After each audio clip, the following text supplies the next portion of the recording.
भारत के प्रमुख त्योहारों में मकर संक्रांति का विशेष स्थान है।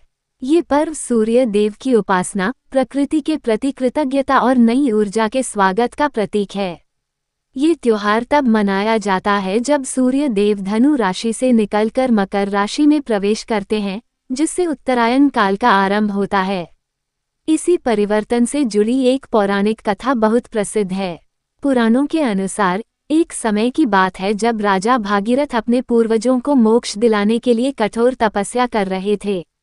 उनके प्रयासों से प्रसन्न होकर मां गंगा धरती पर अवतरित हुईं। गंगा के तेज प्रवाह से पृथ्वी को बचाने के लिए भगवान शिव ने उन्हें अपनी जटाओं में धारण किया। बाद में गंगा पृथ्वी पर प्रवाहित हुई और राजा भागीरथ के पूर्वजों के अस्थि अवशेषों को स्पर्श कर उन्हें मुक्ति प्रदान की। कहा जाता है कि मकर संक्रांति के दिन ही गंगाजी कपिल मुनि के आश्रम के पास समुद्र में मिली थीं। इसी कारण इस दिन गंगा सागर में स्नान का विशेष महत्व है।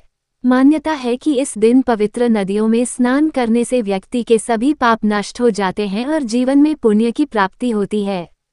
एक अन्य कथा के अनुसार मकर संक्रांति के दिन सूर्य देव अपने पुत्र शनि देव से मिलने जाते हैं। शनि देव मकर राशि के स्वामी हैं। सूर्य और शनि के संबंधों में पहले मतभेद थे, लेकिन इस दिन सूर्य देव स्वयं शनि के घर जाकर संबंधों में मधुरता लाते हैं। यही कारण है कि मकर संक्रांति आपसी वैमनस्य को समाप्त कर प्रेम, सद्भाव और एकता का संदेश देती है। इस दिन दान का विशेष महत्व बताया गया है।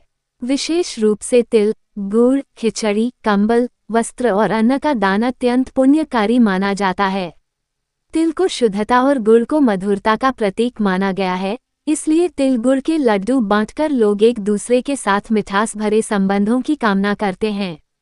मकर संक्रांति केवल धार्मिक पर्व ही नहीं, बल्कि किसानों का उत्सव भी है।